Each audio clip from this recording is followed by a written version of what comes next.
Assalamualaikum warahmatullahi wabarakatuh.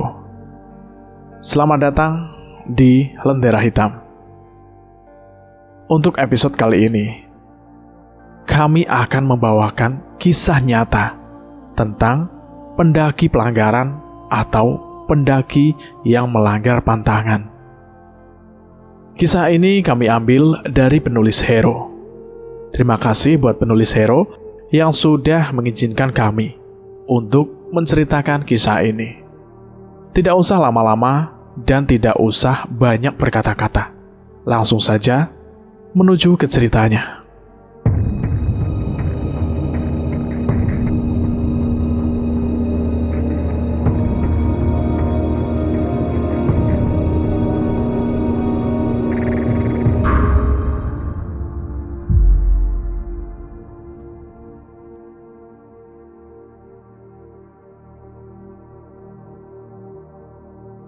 Pendaki melanggar pantangan.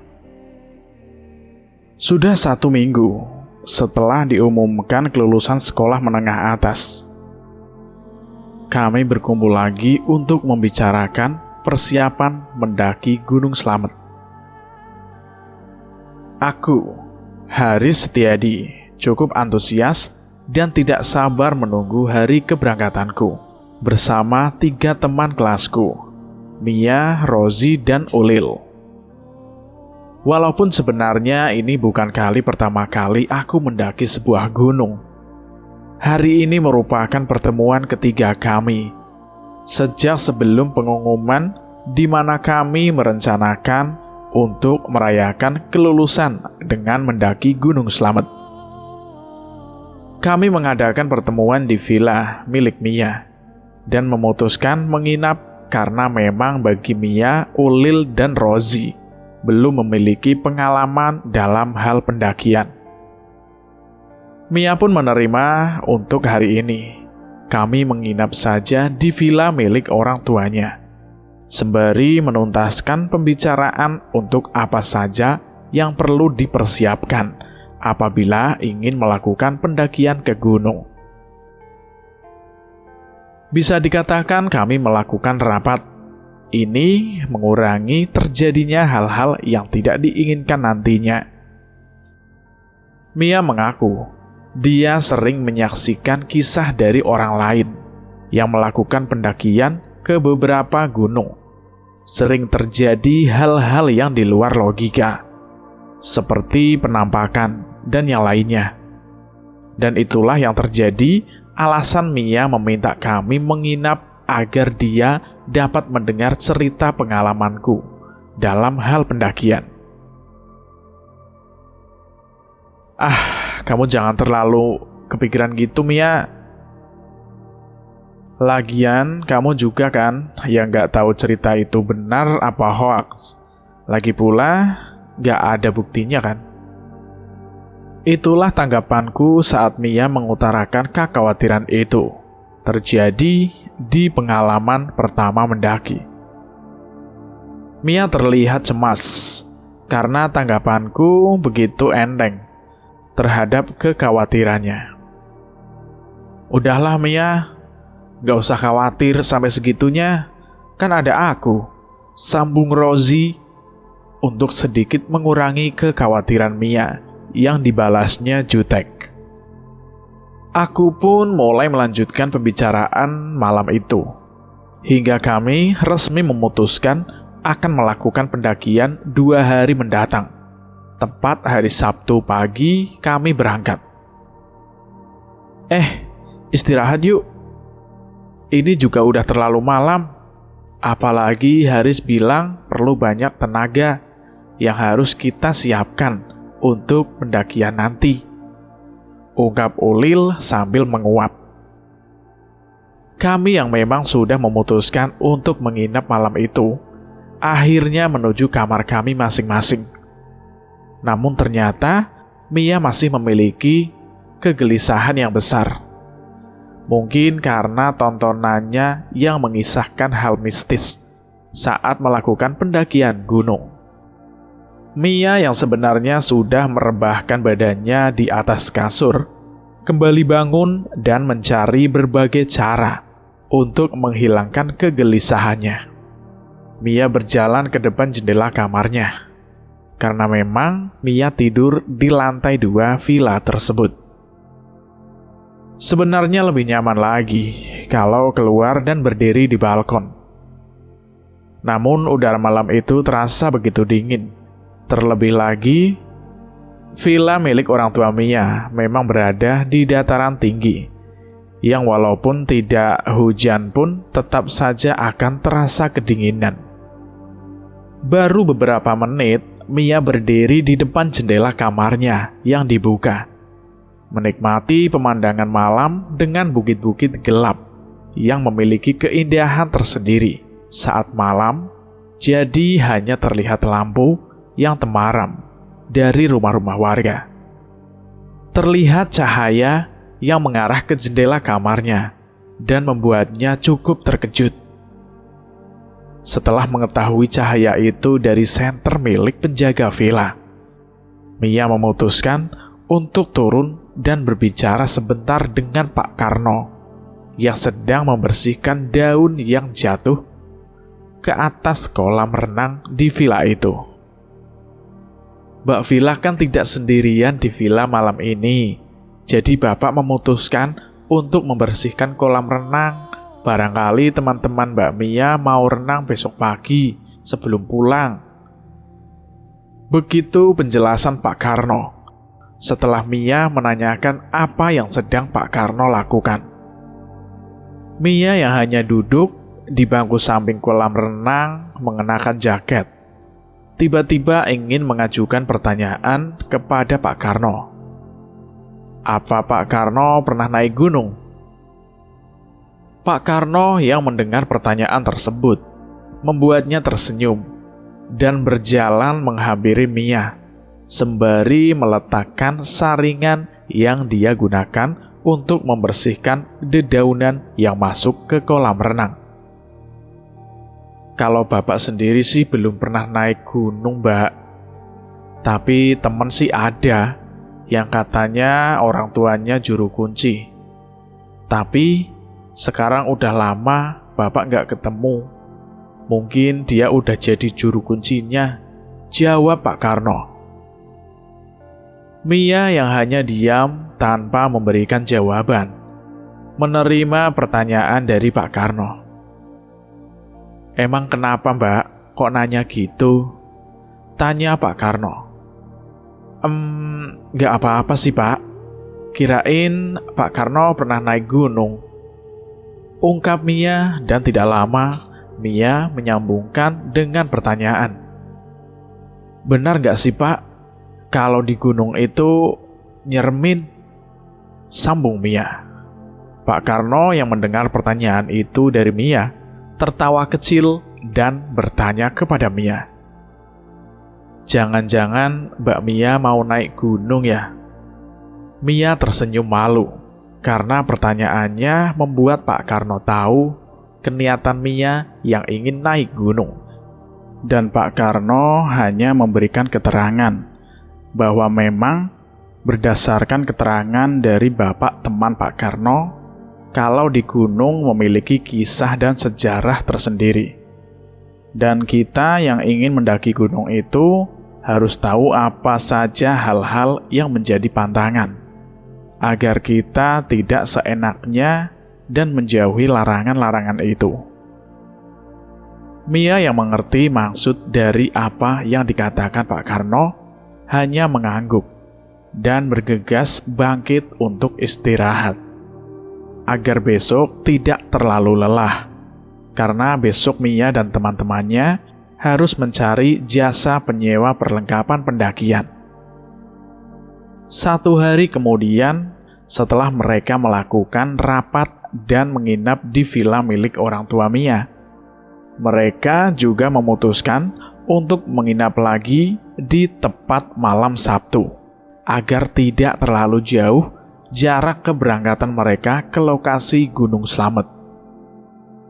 Villa milik orang tua Mia menjadi tempat yang cocok, karena lokasinya sendiri sudah cukup dekat dengan tujuan pendakian mereka.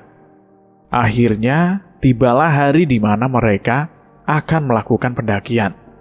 Dan setelah mereka selesai mandi dan sarapan, mulai mengambil ransel khusus pendakian. Aku yang melihat Mia masih gelisah, mencoba menenangkannya. Itu pun agar rencana pendakian ini tidak gagal karena kegelisahan Mia. Setelah semuanya siap dan aku telah membagi barang bawaan mereka masing-masing, bergegas meninggalkan villa. Aku berjalan agak lambat menuju mobil yang kami gunakan untuk menuju ke lokasi. Karena memang sebagian besar perlengkapan berat ada di ransel yang aku bawa. Itu pun karena aku tidak ingin membuat mereka akan cepat lelah apabila aku bawakan barang bawaan yang terlalu berat kepada mereka yang masih pemula. "Ayo Riz, ini nunggu tas kamu loh," kata Rozi yang sudah menunggu di bagasi mobil milik Mia bersama Olil dan Mia. Aku bergegas meletakkan ranselku di dalam, disusul Olil, Rozi, dan terakhir Mia yang hanya berisi keperluan bahan makanan saja. Setelah semua perlengkapan dan kebutuhan kami sudah dimasukkan, kami satu persatu memasuki mobil. Kali ini Mia memintaku yang menyetir mobilnya, dan baru saja kami jalan, terlihat lelaki yang agak tua, mungkin seusia bapakku, masuk ke gerbang villa milik orang tua Mia, mengendarai motor. Aku yang melihatnya langsung turun dan menutupkan gerbang villa, menyangka mungkin saja itu penjaga villa milik orang tua Mia, dan tidak terlalu aku pedulikan. Perjalanan kami mulai dan Olil duduk di sampingku, memutarkan musik mengiringi perjalanan kami ke lokasi. Mia terlihat diam, entah masih gelisah atau saja berusaha untuk tidak memikirkan kegelisahan yang dia rasakan. Sebenarnya aku juga ikut khawatir dengan Mia, karena bisa saja Mia akan kalah dengan pikirannya sendiri. Namun tiba-tiba Rozi memotong hal yang sedang kupikirkan. "Kalau pikir-pikir, biaya naik gunung lumayan juga ya Riz. Tapi ada nggak ya naik gunung yang murahan dikit lah?" Aku tersenyum mendengar perkataan Rozi dan memberikan jawaban kepada Rozi. "Udah umumnya segitu sih. Tapi kalau kamu mau, kamu buat jalur sendiri aja sih." Aku yang masih tersenyum, sontak terkejut jawaban Rozi dari apa yang baru saja aku katakan. "Nah, itu dia Riz. Kita cari jalur kita sendiri aja. Kan yang penting sama-sama naik." "Ngawur kamu. Itu malah bahaya," jawab langsung kepada Rozi. "Ya, kalau gitu kita pakai jasa tour guide aja lah. Pasti ada kan?" sambung Rozi. "Ya ada sih," aku menimpali. "Tapi kita kan tetap harus bayar." "Walaupun jadi nggak bayar biaya masuk lokasi," jawabku kepada Rozi. "Nah, kita coba aja Riz. 1 bisa ngirit, 2 juga apa sih yang ditakutin? Setan. Ada aku lagi. Tenang, kalian kan tahu kalau aku bisalah ngurus-ngurus setan doang," jawab Rozi agak sombong.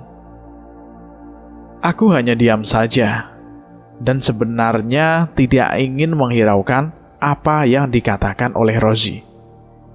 Namun ternyata Olil memandangiku seperti menunggu jawaban dariku. Pandangan Olil kepadaku membuatku bingung, yang sebenarnya tidak ingin menanggapi hal ngawur dari Rozi. Mataku pun bingung memandang ke sana kemari, mencari alasan dan melirik ke arah Mia yang masih terdiam melihat keluar dari jendela mobil dan mencoba menanyakan hal itu kepada Mia. Aku nurut Mia aja deh.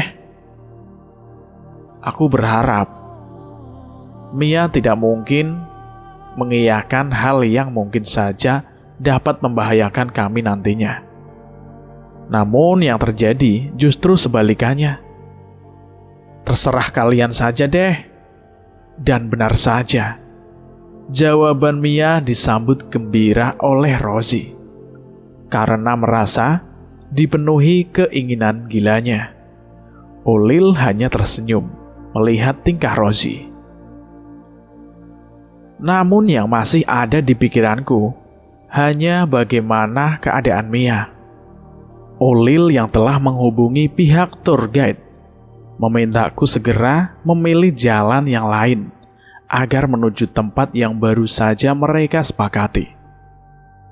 1 jam perjalanan telah kami tempuh, karena aku juga harus mencari jalan memutar, dan jarak jalur yang akan kami tempuh juga berbeda dari jalur yang semestinya.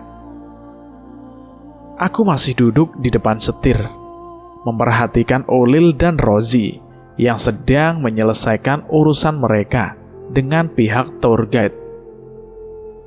Aku kembali melihat keadaan Mia sekarang melalui cermin di atasku. Dan Mia masih terlihat agak kurang bersemangat, yang membuat diriku ikut khawatir. Karena jika memang ini kami lakukan, bukan hanya mereka yang menjadi pertama kalinya, bahkan juga aku yang akan menaiki jalur yang bukan semestinya. Lamunanku berhenti setelah Rosie mengetuk jendela di sampingku dan memintaku keluar untuk bergegas menyiapkan perlengkapannya. Kami yang sedang mengambil ransel di bagasi belakang mobil, mencari Mia yang belum keluar dari mobil. Olil menghampiri Mia dengan mengetuk jendela di samping Mia yang membuatnya keluar dari mobil. Setelah kami semua selesai dan telah menggendong ransel kami masing-masing, melanjutkan melakukan doa bersama sebelum mulai beranjak ke perjalanan. Doa selesai, kataku memimpin doa. Aku memperhatikan lelaki yang akan memandu kami. Dia hanya membawa ransel kecil, yang mungkin hanya berkakas dan pakaian, atau mungkin jas hujan. Aku menghela nafas, menghadap ke atas berharap tidak akan ada apa-apa. Langit pun dapat aku lihat cerah setelah menghela nafas dan kami mulai berjalan dengan lelaki itu, yang memimpin kami di depan dan aku di paling belakang. Gimana, Riz? Gini kan seru. Aku yakin kamu gak bakalan nyesel, kata Rosie yang berjalan di depanku.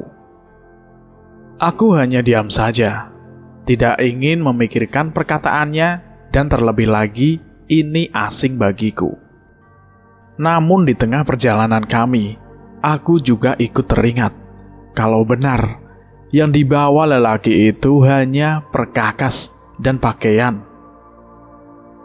Berarti kami pun harus membagi persediaan makanan kami dengannya, juga tenda tidur kami, walaupun memang aku membawa 2 tenda. Aku pikir mungkin hanya perkakasnya yang berguna untuk kami berjalan, karena kami harus membuka jalan, walaupun lelaki itu mengatakan jalur itu beberapa kali dilalui warga setempat. Namun, tetap saja sebenarnya jalur ini bukanlah jalur resmi yang diperlukan kepada para pendaki Gunung Slamet.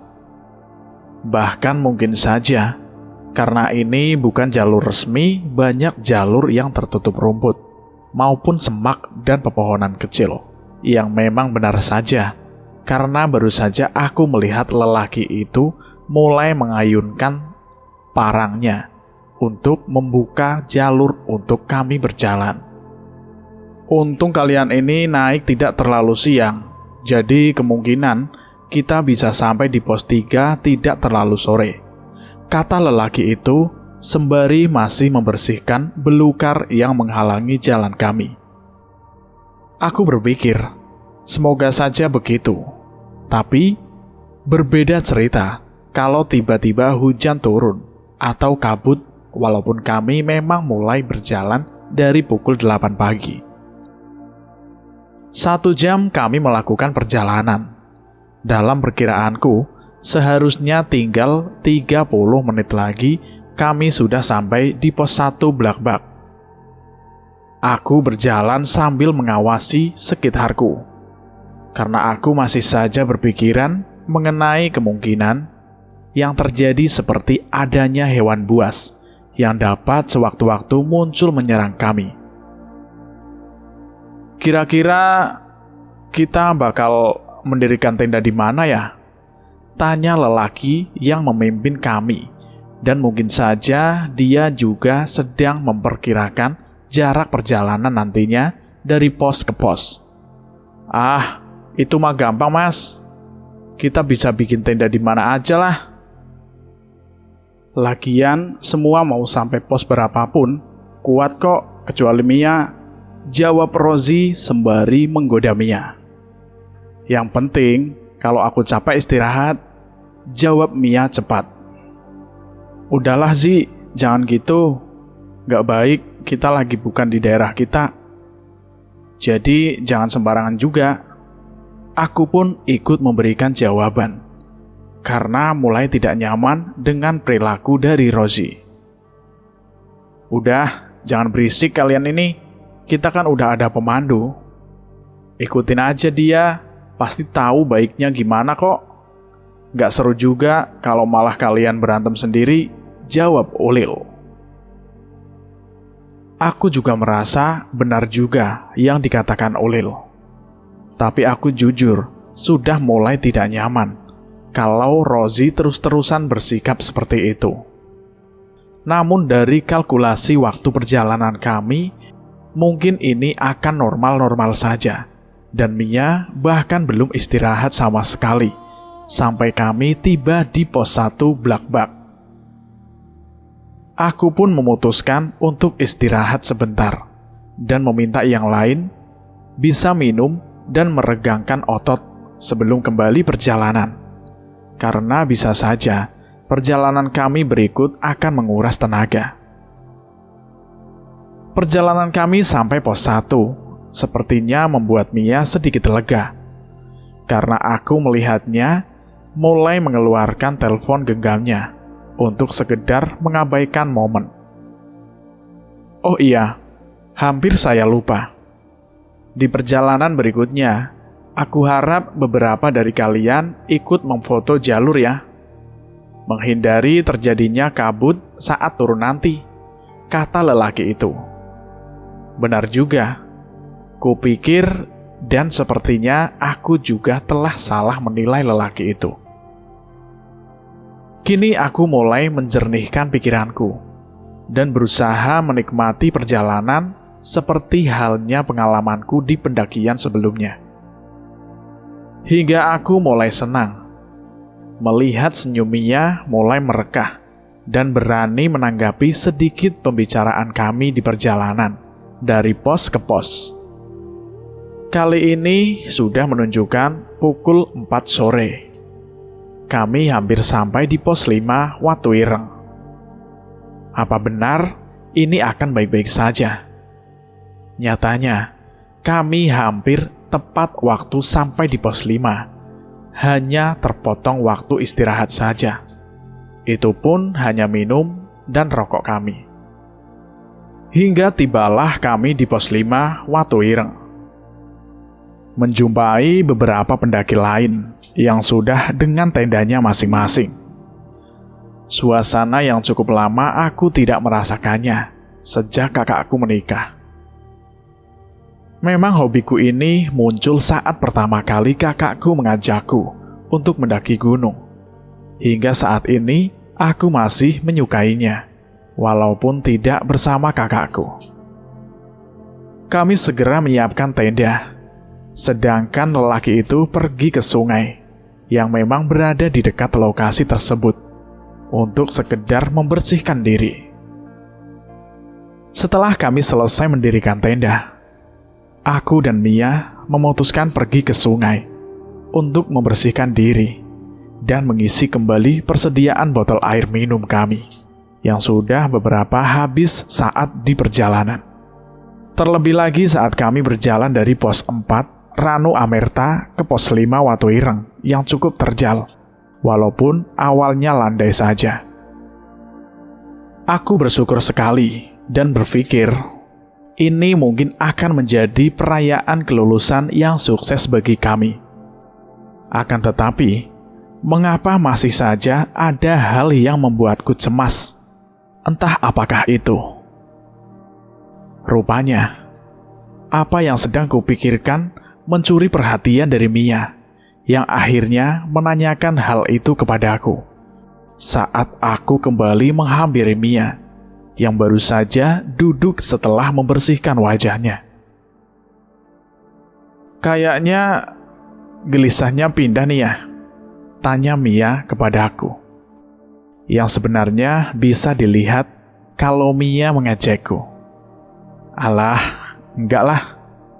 Mungkin kecapean saja aku." Aku menjawab sembari tertawa. "Aku gak nyangka akhirnya kamu bisa senyaman ini juga ya," sambungku kepada Mia. Mia hanya tersenyum memandangi air sungai yang mengalir dan tidak begitu deras. Setelah menghela nafas, dia mengungkapkan hal yang menjadi kekhawatirannya waktu itu. Dan baru saja aku mengetahui kalau telepon genggam miliknya tertinggal di mobil. Aku sempat terkejut, karena juga baru menyadari hal itu. Mia kemudian melanjutkan ceritanya, mengenai pengalaman berbeda yang dialaminya kemarin di villa. Malam itu memang jelas, Mia berbicara dengan Pak Karno, penjaga villa milik orang tua Mia, dan memang mengenal Mia dari kecil.